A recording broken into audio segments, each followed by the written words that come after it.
Hi, and welcome to the show where we share the stories of the many who intersect with our healthcare system but are rarely heard from. My name is Kevin Poe, founder and editor of KevinMD. Today in the show, we have David Stukas.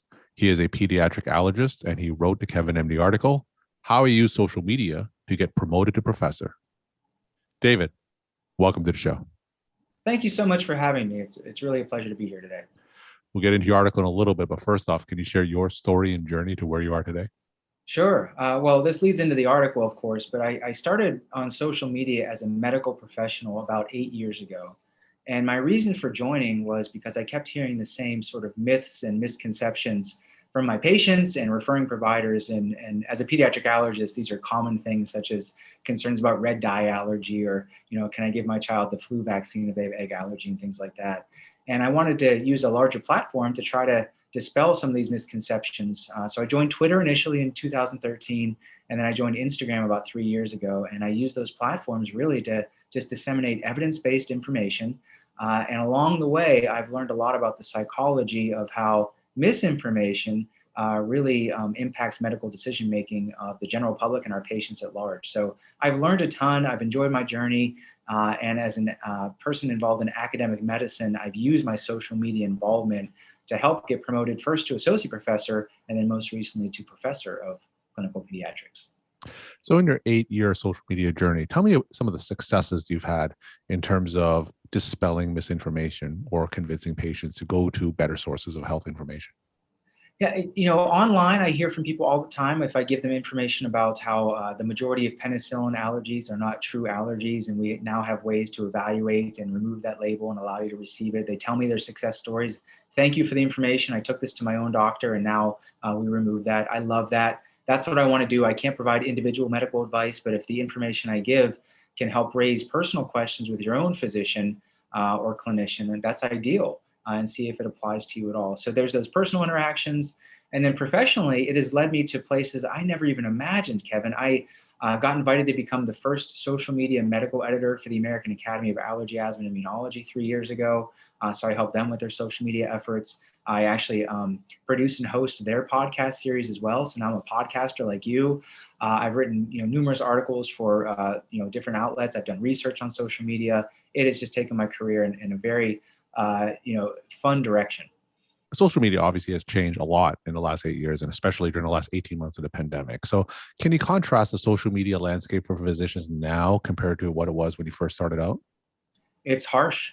I mean, the recent, political climate and just anti-science efforts and anti-vaccine efforts and anti-expert efforts, it's a harsh place to be if you're a medical professional. So I get it, and it's not for everybody. And a lot of my colleagues have left social media. A lot of my patients have left social media, a lot of my friends and family. But I still think there's a very important role, and I would argue it's more important now than ever for us to be out there providing evidence-based information, perspective, and voices that people can trust. Because there's a large group in the middle that really wants to hear from experts, and there are people that we can't help. So it's definitely evolved in that realm over the last several years. So go into more detail. So given the toxicity and the political climate on social media, and there's a lot of backlash against physicians and medical experts on social media, why specifically should physicians continue to be on? Well, I think it's part of why we joined the profession. And, for most of us, it's a calling. I don't just go see patients and then go home and don't think about these things. I think this is a way that we reach people where they are. And let's face it, people aren't going to wait 2 months to come see me because they have a question they have now. They're going to go online and look for information. They want answers right now. And unfortunately, a lot of the information that they receive is just incorrect. And it lacks perspective or context, and it's just flat out wrong. So we can meet them where they are. And I think that there's a real role for that. The social media is not going away. The train is off the tracks. And I think it's been well established that there's a lot of perils that we all get from the way we use social media, but there's a lot of good that can come from it as well. And that's what I'm here to do, is try to help all of our colleagues better understand some strategies and best practices for how to engage in social media from that healthcare professional standpoint. And from your experience, where are patients getting their health information, and why are those sources incorrect?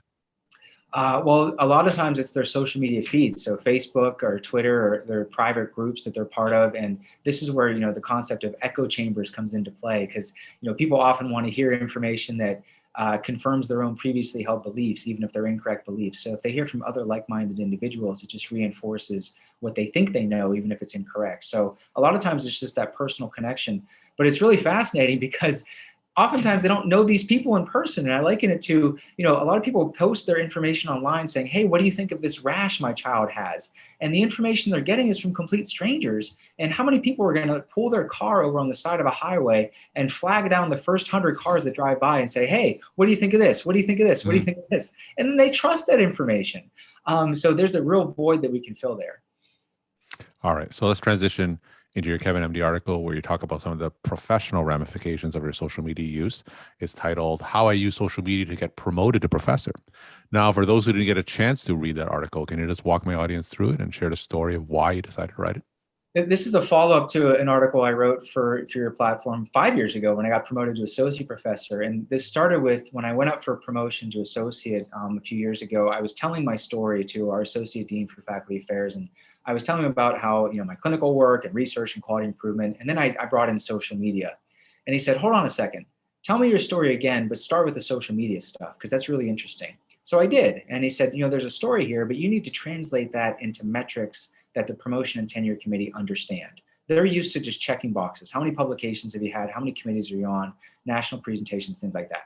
So I was able to translate my social media work into metrics that they better understood.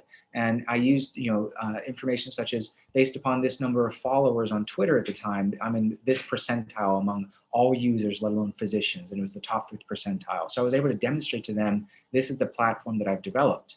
Anybody out there listening or watching right now, it's very different than just saying, I have a Twitter and I have Instagram and I tweet some stuff, so therefore I should be promoted. I was able to translate that to my invitations to be involved in committees, or as I mentioned, the social media editor, and how I was able to help develop a podcast, which is basically medical education. So I was able to, as I went up for professor, translate all this to my work on social media really is about medical education, and providing evidence-based information to various groups of people, and which is the same as what they're used to hearing from people who are teaching residents and fellows in the clinic setting, or for doing traditional research and how social media can reach a larger platform and things like that. So that's why I wrote this article. It really, when I first went up for associate professor, our institution didn't have clear guidelines for those using social media, and now they do. So I was happy to be a part of a group of sort of initial people going up for promotion using social media. And now it's a little bit more mainstream. Now, when you talked to the promotions committee about your social media metrics and the influence you had, did you have to do a lot of educating in terms of convincing them that you did have an impact, or were they already receptive to that?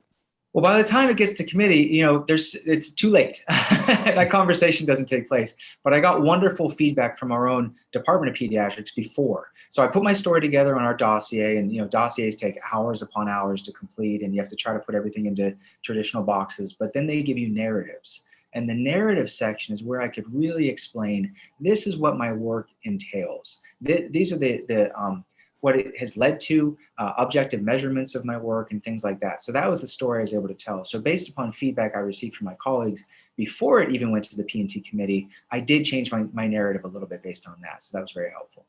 So we have a lot of academic physicians already on social media. So outline a framework or a strategy that they should use in case they want to use their social media experience whenever promotion comes up.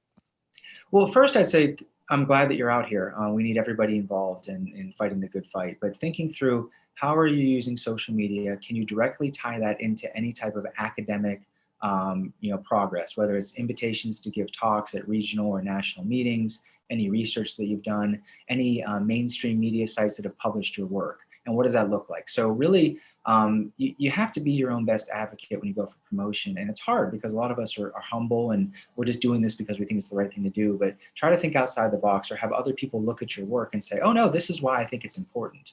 And then really become savvy in what your own institution is looking for in promotion and tenure. Some places it is just checking the boxes of once you get this number of publications or whatever it may be. And there's different tracks now for clinicians versus clinician scientists or primary researchers and things like that.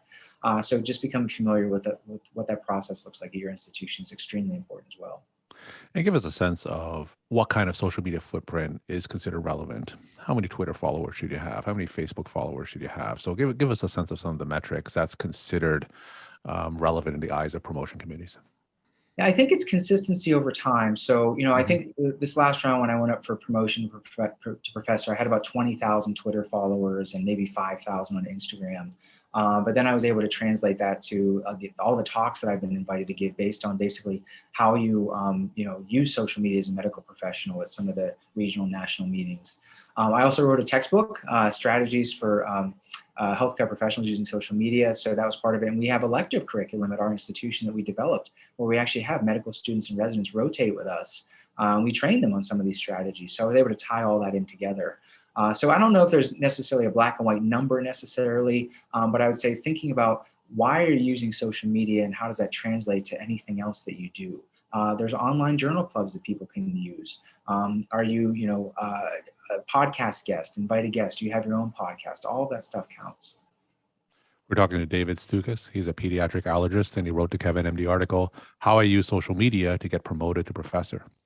David, so taking a step back, I think now, like you said, is a little bit different from what it was 8, 10 years ago when it comes to physician involvement in social media. It's a much more perilous path right now, just with the amount of backlash that medical experts are getting online. And a lot of physicians are going to throw their hands up and say, it's not worth it, right? So tell me, for those doctors who are interested in dipping their toes in social media, what's your recommendation for them? Think about how you want to present yourself. Do you want to be an anonymous account for a lot of reasons, or do you want to present yourself as who you are? Cross promote everything you do. So if your institution has a website that has your faculty profile to it, or if you have your own website or other social media platforms, give people a place to find you, and then set up a good professional profile, whether it's Facebook or Twitter or Instagram or whatever it may be. When people do find you, what are they first seeing? So how are you presenting yourself to the world? What are your interests? What areas are your specialty? Where do they lie? And what are you out here to do? And then ultimately, as you're putting information and content out in the world, try to provide something of value. And that's why you'll gain followers. And if you're consistently providing evidence-based information, think about what target audience you want to get. Is it just the general public? Is it just parents of children who have renal disease? Whatever it may be, thinking about your audience and then providing content that's valuable to them, that's how you grow your following. And then with social media, it's all about engagement. So if people, repost your information, you can engage with them. If they ask you questions, you can try to answer them or provide them towards, vetted resources and just consistently posting information. So it takes some strategies and it takes consistent involvement over time, but anybody can really grow their own profile. And that's the way the world is interacting these days.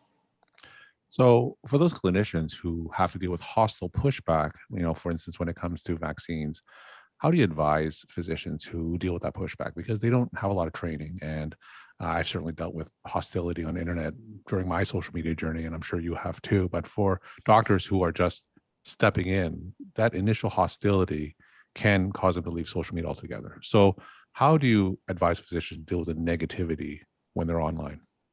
Well, each academic institution probably has their own social media experts running their accounts right now. So I would say meet with them, get their advice, learn your own policies, your institution, so you make sure you don't violate them yourselves.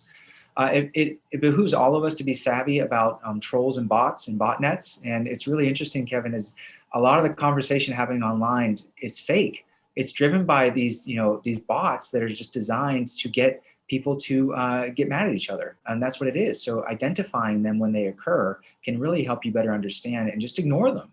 And then after you're doing this for a while, things change. And, once you get to 10,000 followers, you get a different audience, and then 20,000 followers. So now I can easily just spot trolls and bots. I don't even think twice about it. I just block them. I ignore them. I don't let them into my world. Don't give anybody out there the power to drive your emotions based on what they post on social media. Just get rid of them or ignore them. It takes a while to kind of get that comfort level, but if, with ongoing involvement, you sort of get used to it. Okay, my final question. What's your take-home message you want to leave to the KevinMD audience? We all have something of value to provide to the general public and our patients. They want to hear from us. We understand research methodology. We understand the importance of evidence, and we have perspective to offer, even if it's our own personal journey in navigating healthcare. So I encourage everybody to use your voice as you feel most comfortable. It's not for everybody, but if you want to be engaged in the fight, and it's not always tumultuous out there. There's a lot of folks out there that truly value our input, and I encourage everybody to get involved. David, thank you so much for sharing your time and insight. And thanks again for being on the show. Thank you.